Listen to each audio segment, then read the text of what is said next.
right, everyone. Welcome to the show. Tennessee WildCast. Yeah, the Tennessee WildCast. I haven't forgotten. I'm getting there. It's only gone a week. Did a great job, by the way, last week, you and Don, too. Thank you. We missed you. I'm glad to be back. I don't know what's been going around here in Middle Tennessee, but I was a victim of it. And maybe still a tad down. But anyway, it's good to be back. This is Tennessee WildCast. Jason Harmon. This is the weekly show of the TWA Weekly Podcast, and we're glad to have you here. Last show of 2016, which means we're going to start talking about 2017. And we have a show full of things that are going to be important to what's coming up early in the year for you as a hunter, as a fisherman, as a wildlife watcher, as somebody just wants to get outside, can't stand sitting in the house all winter long. Right. Because you shouldn't be sitting in the house all winter long. There's too much going on to be sitting in the house. I can tell you that much. We got just 2 pages of stuff we're going to talk about. All interesting, okay? Every bit of it. And one thing, Jason, just hit my mind that's not on here, tilapia. There is a lake in Tennessee, in Middle Tennessee. It's Old Hickory Lake, and there's an area called the Steam Plant. Mm-hmm. And somehow these tilapia, tropical fish have gotten in there. And, of course, you see tilapia at every grocery store you go to. There's boxes of it frozen. Well, these fish have somehow got into the Gallatin Steam Plant, and anglers have just been whacking them. They're wearing them out. And I hear one of the best baits is just cut a little piece of worm, put it on a hook, throw it under a bobber. And you and I, if all works well, I'll get out in a minute. If all goes well. Thank you. Schedule works out. I told you there's still a tad of it hanging out there, but I know my name today. But anyway, there's a chance you and I are going to get out there and fish with a guy named Troy Basso and show folks how this is done. I keep thinking over the years that these fish are going to go away, but they keep multiplying, and anglers are catching the heck out of them. Well, it's that discharge, right, from the steam plant. It is. The warm water, and they like it right there. It is, and there's a barrier that won't let you go far back, something that I'm going to find out about. I keep getting asked to find out when the TVA is going to lift that barrier as promised. But they're still catching fish way out from that barrier because that warm water discharges way on down. It comes out, and for a long way down the river, it's warmer, and these fish somehow make it through the winter, reproduce. And if you don't know what tilapia is, a lot of these fish are used by folks that have farm ponds they get their bass in there and growing their bass, and they'll use them in the summertime because they reproduce so much, and they're always having these young 2, 3, 4 times during the summer. And so they provide great bait. Well, they've gotten to Old Hickory, and they provide great food. Yeah, that's what I'm saying. They're good eating, too. Yeah, we even created a state record for them a year or two ago. So now if you go look at the state records that Tennessee has, tilapia is listed in there. And I hadn't looked at it last year or so, but it was 4 or 5 pounds. So they can get pretty large. I understand they fight pretty well. And we're going to do something fun on that here coming up in the new year if we can. Well, I can't wait to catch some fish. It'll be fun. Hey, I want to say something else before we get too deep into it. Episode 44. We didn't get started. The show didn't get started at the beginning of 2016, but we've done 44 shows since we got started. So started in cool. March, I believe. So, 44. So we're getting there. We'll 44 have a strong. special one. We appreciate those of you watching it. Tell your friends about it. Yeah. Look, this is about your agency, and we get so many great people here talking about what they're doing with their fishing programs and their hunt programs, or I should say their wildlife and fish programs, and with their watchable wildlife programs, and it's a way for you to learn from us. No, we're not real controversial. I don't slam the guys that come in here to get interviewed. If you want to do a show out there and do that, that's your business. But we do ask them some tough questions, and we do want them to tell you what's going on with the project you pay for. Sportsman dollars keep us going at this agency and have for a long time. All about keeping the sportsman informed. It is, and knowledge. It's all about knowledge. The more you know, just add this to that toolbox you got out there that you go out with and get on the water with and get in the woods with and know what we're doing on top of all that great knowledge you know about hunting and fishing, and it'll just help you and make you smart. And you don't have to get online to get the show. You can just download it in iTunes, and it's on your phone or whatever, and go with it. Podcast version is easy to download and get pull it up on your phone when you're driving down the road or when you're busy. You can just be listening to it. That's right. Yeah, sure. As you're taking that trip across town, going to Memphis in a couple of weeks. Well, you are too, because we're going to a commission meeting. Yes. And it's a good chance to listen to some of the old shows. And we keep all the shows out there. There's some terrific shows out there about what's going on. And one of them, and I'm going to go ahead and get on our list, is about one or two of them is about the Tucker buck, the Tennessee Tucker buck. And here coming up, Jason, in the first of the year. Are you going to hit one more thing first? Yeah, let me do that. Thank you. Thank you for reminding me. Before we get to all that stuff, we want to talk about a couple things. One is the passing. Get the sad news out of the way.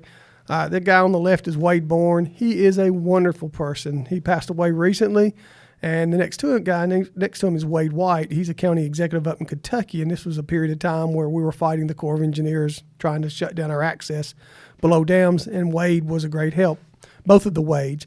But the one in the back with a headset on is Wade Bourne, one of the best-known outdoor journalists in all of America, and he was cutting a Christmas tree and died shortly after cutting. Had a heart attack and died, and it just has shocked all his friends in the outdoors world. And he did something called Wired to Hunt and Wired to Fish. That was one of many things he did through the years on a national broadcasting, and that's what he's doing there. He's doing a Wired to with Wade White and national show, and I know all his listeners are going to miss him so much, but you saw him on TV for decades.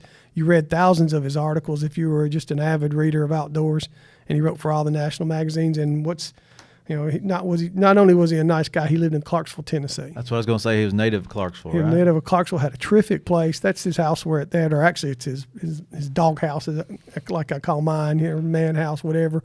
We were in that day. Man cave, that's right. And Wade was just a wonderful person, and we're going to miss Wade, and I just hate that it happened.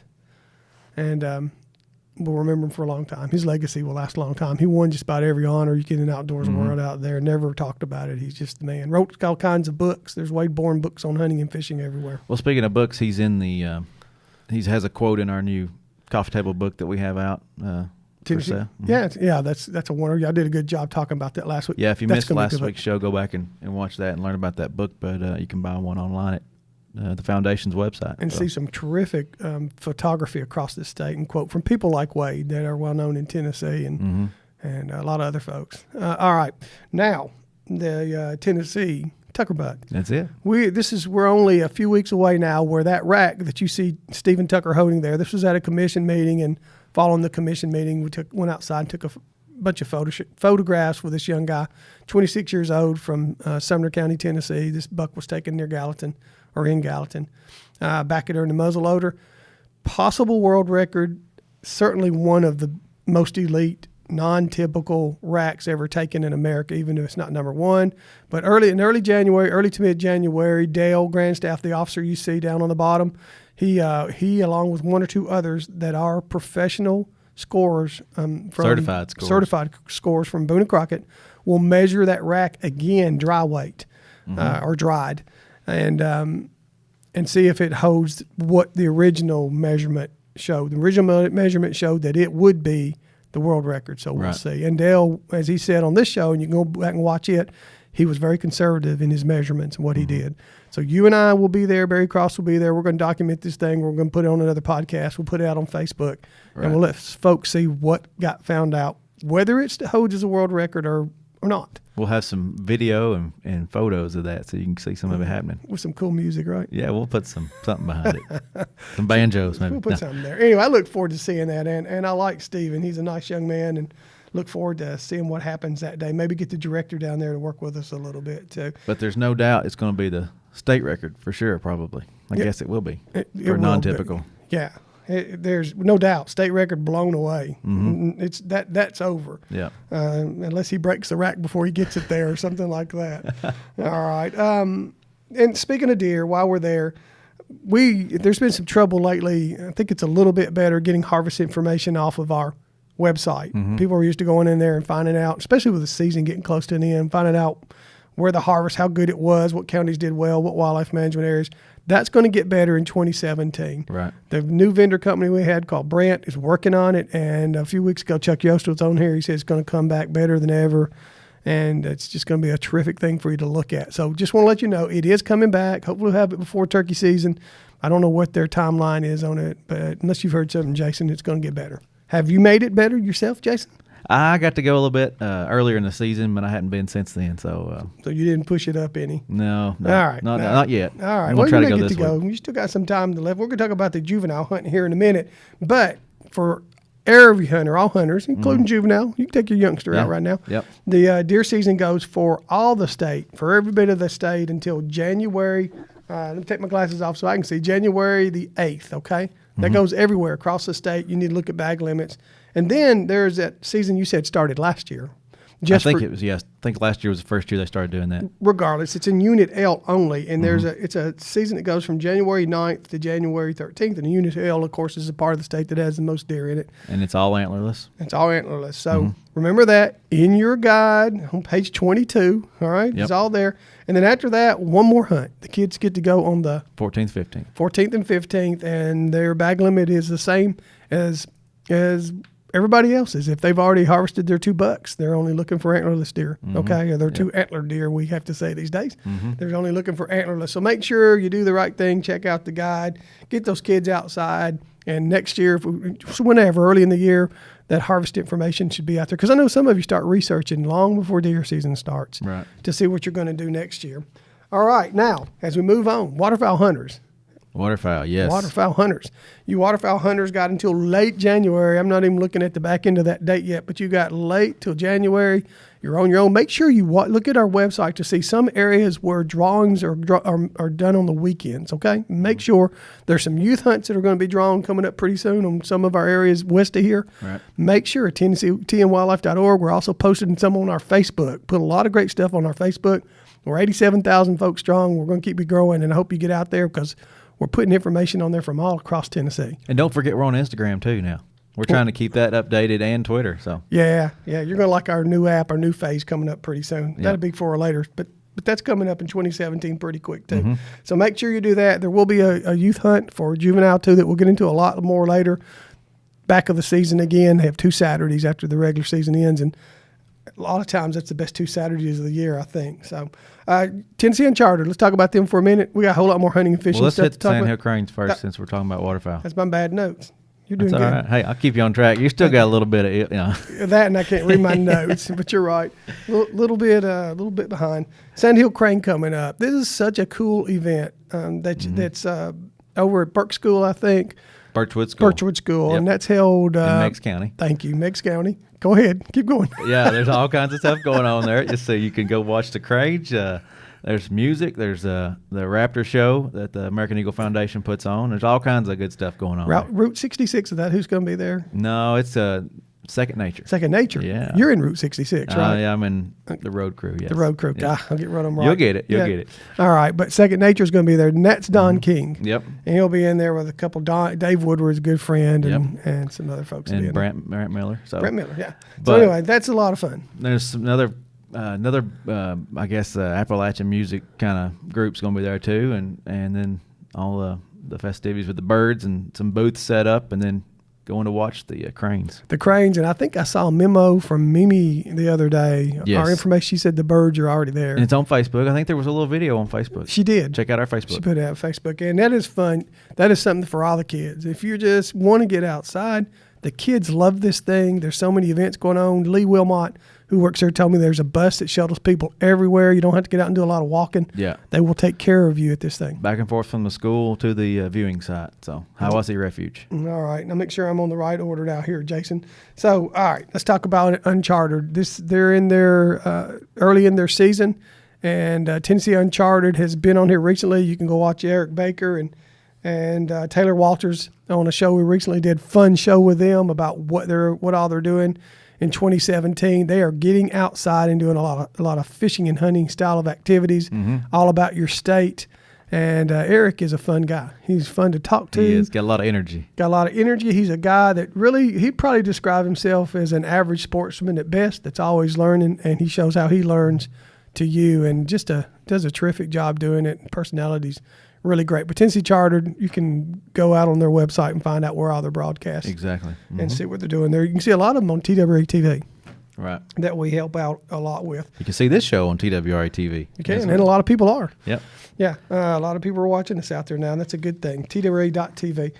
All right, coming up, stock and schedule. Is that where we are? Yes. Our hatchery crews are out there. Now, this is Jason's going to show you the stock and schedule here. Now, this is under 4 Anglers on our website. Okay. You click under 4 Anglers. You can click trout information /stocking, and then right there is 2017 trout stocking schedule. And like we said last week on the show, it heats up in January, early January 4th. It took a little break during the Christmas, and then after New Year's, they come back and go all over the place. And what you'll see that you don't see on there right now is that every now and then when we have some inclement weather or maybe something happens out to a hatchery truck, you'll see something get crossed out with red or written in red, and it's just telling you that it's going to be rescheduled. It's been very few, if any, that have not ever been stocked. They've been rescheduled if we had an ice storm and the truck couldn't roll. But if you see that, look for when they're rescheduled and go out there and fish. These are 7 fish a day, no size limit, and take some fish home. And if you don't know how to cook trout, go online and find you a recipe or two and experiment. Mm-hmm. Trout can be very good. And these aren't big trout. They're great tasting trout. They're big enough to take home. And every now and then there is that golden egg of trout in there. They'll put in a little brood fish. That little brood fish might weigh 3, 4, 5 pounds. Yeah. And if you get that, you might want to go buy a lottery ticket because you've done well that day. Oh, yeah. It is a nice surprise. And speaking of hatcheries, Normandy Hatchery, place that I love. Normandy Hatchery is in Middle Tennessee. Oh, you want to talk about that first? That was some of the catching. Did we some get shots it? from Okay. from the You already showed that behind me? Yeah, we already showed that. You want to hit the sauger real quick? We'll and do the, that. And the walleye stuff? Yeah, that's part of it too. Sauger and walleye is this time of year. You might see a lot of our guys on the water. This is when our hatchery crews will get started again too. And they'll get out and they'll start looking for fish like these two. And that's Brian. I'm going to talk more about Brian James here in a few minutes toward the end of the show. But they'll get out with their nets, they'll get out below our dams, they'll get out down in our river systems, and they're looking for these big old brood walleye and sauger. And this is a sauger in that case, but they'll also go to places like Big Rock, Center Hill, and they'll look for large walleye, not monster walleye. They want something that's between small and big, but that's a nice hefty fish that's got a lot of egg in it and other stuff, and they take them back to the hatchery, and they produce tens of thousands of fish off of these fish that they come back and put in our water. So if you see some boats out there in the wintertime and there's nets going somewhere, don't be alarmed. They're just trying to get you more fish. And it's really fun to go out there and watch them do it in these elements. They're really good at it. I think you and I went one year. We did. And they shocked up a nice muskie over at Rock Island. We did. It was near Rock Island. It was Rock Island, and I couldn't believe how many walleye that I would go up there and not catch that were there. And but they're at that time of year, these walleye got something else on their minds. Yeah. But they did. I think we shocked up that day. Brian held his a 50-inch muskie, and a big one. Yeah, it was nice, kind of like regular. It's a big fish. Beautiful waters. We have all kinds of stuff in here. So you're going to see them doing that, and we'll report more on that. Okay. Now, this is a photo. Is that an ocean? It's an ocean. It looks like an ocean. It was a big old pond. Normandy Hatchery, that's a neighborhood in the city of Normandy behind that pond. That is a brand new lined pond at Normandy Hatchery in Middle Tennessee, one of our state-of-the-art hatcheries that's having a lot more ponds added to it. I just want to tell you that as a sportsman in Tennessee, it's where some of your dollars go. This is just one pond. It was the biggest one there. It's not in use yet. It just recently got lined. This is what they do so they can help keep the critters out of it, and it's easier to clean and all that stuff. It'll be filled with water in the next year or so, but there's another 6 or 8 ponds around it, smaller, that are being built, making this hatchery larger so we can produce more fish for sportsmen across the Tennessee. And that's one of them. That might actually be one of the reservoir ponds where water goes into from other ponds, and sometimes they'll dump brood fish into them for a little while. But there's a bunch of these there. We'll get you caught up with all that, because even though it's in Middle Tennessee, southern Middle Tennessee, it's producing fish that go all across the state. Just like a lot of the other hatcheries around the state will bring some fish here, or we trade out or whatever. Always trying to figure out what's the best, what hatchery should raise this fish, and where those fish should go. But Normandy's going to be huge after this. It's already a big hatchery. Oh, yeah. So anyway, looking forward to all that happening. We'll keep you updated on that. Our phones. Talk about our phone. Yeah, you want to talk about it? Look at that brand new screen. You had a lot to do with this now. This is a new look of our smartphone app. It's really similar to the old look, but you see some new buttons at the bottom, and you see a little different design, and looking forward to getting this out. Hopefully around March is what we're shooting for. We want to try to do it when the new license comes out, so it all kind of work together. But I want you to look at, Jason and I are particularly proud of that last button down there, the one that says Stay Connected. Stay Connected. And then on the bottom left, it says News, and you'll see a little Facebook icon in there, and Twitter icon, and another icon. It's Instagram, yeah. Instagram. You click on that, we'll get all those social media, but we also have our newsroom in there and our tag board in there. Yep. And it's going to be very effective for keeping you in touch with the news that's going on with us. It have our podcast connection in there. Links to the podcast will be there. So we have all that there in addition to the how to buy a license and report your harvest and boat renewal and regulations and sunrise and moon phase, and you can do your current location. So if you're like me and you're lost, you can help yourself get out. I needed that a long time ago. I would be a lot less lost. But anyway, we're proud of it. We'll announce it more as it gets closer, and it's going to work a lot better for you than what we got now. It's just time to go to that next phase. Yep, that's it. Jason worked hard on that, by the way. Had some great ideas for it. We worked with Michael May and his crew out of our IT division, and really appreciate them. And also Tracy Porter, if she's watching. I don't want to get in trouble. GIS, yeah. GIS. All right. Then what? Appreciate all their work. We do. They're terrific. Small game season. Yep. All right. The great news about small game season is that big game season or deer season's coming to an end, right? Yep. Slowing down. Slowing down. And so at least by the time the kids get through hunting in mid-January, you will have all the way to the end of February to have outside pretty much by yourself. Take your dogs out there, go quail hunting.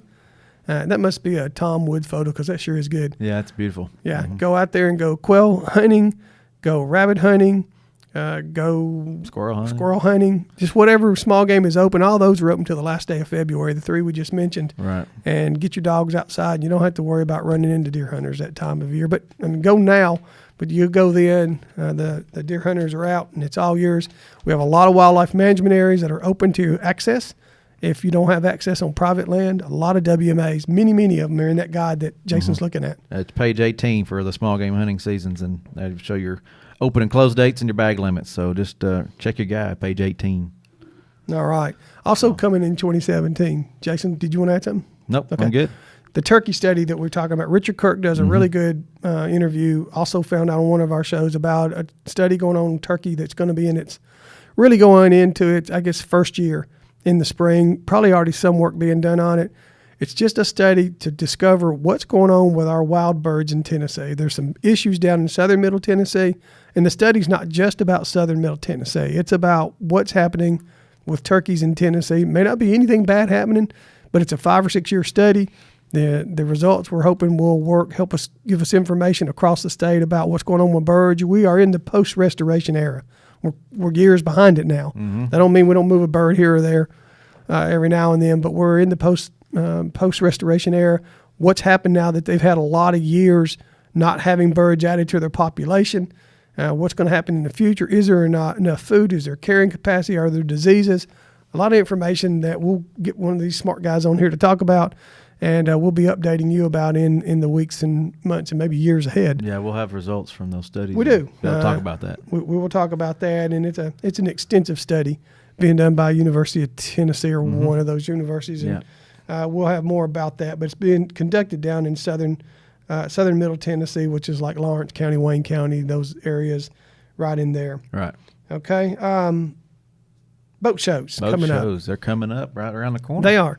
We're going to be at a lot of boat shows. We're going to be at a lot of fish shows, and we hope you come to them. There's a chance we have, there's a bunch of them across the state. I'm going to name one or two in Middle Tennessee because that's the ones I'm most familiar with because I've worked them for 1,000 years. Not this year, but I have. There's one down at our new convention center downtown in Nashville. It'll be in January. It's Nashville, NMA Nashville Boat Show. And then we're going to have a fish and boat show over at the fairgrounds a few weeks later, I think. All that's listed out do a search for them.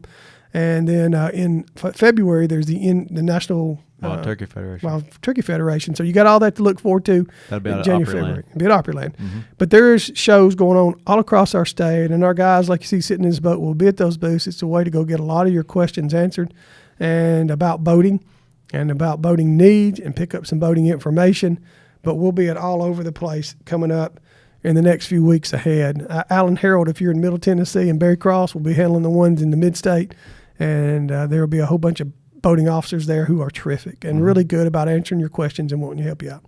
So boating season will be right around the corner. Get your kids in that course if you don't know what that is, or take the test. You don't have to take a course. I did recently. I took it online and even passed it. So I actually have my boating education, and I didn't have to take it. You don't have to take it unless you were born after January 1st, 1989. But if you're born after that date, you got to take a course. You got to take a test and pass it. I recommend you go into a course before you take that test. Right. at least do it online. But if you can go find an Allen Herald out there to teach you, your kids will be much better off. You can put Tucker in it? He will have to if he's going to drive a boat. Very One good. of these days. All right, we're getting close to the end here. We okay on time? Yeah, we got a little bit here. About 6 minutes. All right. 5 Asian minutes. carp. That's coming up also this year. Our guys are going to continue to work on the Asian carp. You'll be hearing us talk more about it. But the Asian carp is, if you ask some of the fish biologists, the number one issue in the land, at least or on the water, in this part of the world with their concerns for this invasive creature called an Asian carp. There's big head carp, and there's silver carp, and there may be one or two others in there. But this is the big issue. And we went out earlier this year, was it November? Yeah. It was in November, It was and cold. they did a carp blitz. They did okay. They didn't do what they wanted to, but part of what they were trying to discover with this carp blitz is the best time to go do the carp blitz. Mm-hmm. So they're going to continue to do this stuff, try to catch more fish, try to figure out how to get them out of the water, try to get them more, try to get commercial fishermen more involved, try to help get a market created or more markets created, because there's some created to get people buying these. And if you catch one, do not throw it back in. In fact, take it to the house and eat it. I understand they're terrific. They're not bad. I think they're a little bony, and maybe you got to work around those. But other than that, You got to cleaning it will be the thing. And it's good fish, good eating. next blitz, if they have a good day, we'll get one or two and have a demonstration and put it on Facebook and cook it. How to fillet it, how to fry it. I mean, they're sifters. They sift. They don't eat a bunch of stuff off the bottom. Their meat should be delicious. It's just getting in there and getting it off. But they reproduce by the driggins. And so our guys in the fish division, they're working with Kentucky on this. I don't know if you can see that shot all the way at the bottom with David Roddy, but he's holding a skeletized. Oh, yeah. He was having fun with it. And a little skeletized. Somebody had thrown one up on the bank, or it had died somehow, and it was there. Anyway, Brian James, did we talk about him? Did I go into length about him? We're not in length. We're going to hit the cypress trees, and then Here we are. He's We're here pictured, right now. yeah. Okay, cypress trees. Mr. Cypress Man. If you go out on the Percy Priest Lake in Middle Tennessee, you're going to see these trees all over. And they're in this time of year. This is the flatlands up in the lake. Water's dropped below them. But when that water comes back, they turn green and beautiful. And they have these big knees. The bigger they get, the bigger knees they get, and these fish just get all over them. Yeah. And otherwise, there would be nothing there but mud. But that man on the left, Brian James, and that's Wade, his buddy next to him. But Brian is retiring on at the end of this year. December 31st is his last official day. And I just want to say goodbye to Brian and how much I appreciate him. He has done more. They need to rename Percy Priest Lake to Percy Priest Brian James Cypress Lake, or I don't know. And then he has planted thousands and thousands, or helped plant. Others have helped. Thousands of cypress trees in there, and you can't tell that there, but that's what he's doing in between all those stalks. He's putting in tiny little, see it in his hand. He's putting those tiny cypress trees in, he and Wade, and he's been doing that for decades. Started with a biologist named Doug Pellerin, who retired before you ever started here, Jason. Yeah. And Brian has just kind of continued it and has just done a fantastic job. So when you go riding around Percy Priest and you see all these trees and they're green and beautiful in the summer and there's water over those knees and you throw a buzz bait in there and get you a big bass out. We may have to try that. And just say thank you to Brian Thank a little you, bit. Brian. Thanks, Brian. And just like Let's go all bait. Tennessee Wildlife Resources Agency employees, they're everywhere, got their hands in everything. I mean, fish guy, but he was helping a dove hunt here this past season, one of the dove hunts I was at. That So doesn't surprise me with Brian to the bitter end. always He's out there. helping out where they can. Brian has been on so many things through the years. He's been a great employee, and I know he's looking forward to getting on with his next life. Really good taxidermist. He's an artist. He's a really good photographer. Yep. And Brian won't have any problem doing work. I just think he's ready to go do something else. Yep. No more cypress trees, Brian. Yep. Go fish them now. And finally, let me at least mention our license coming up.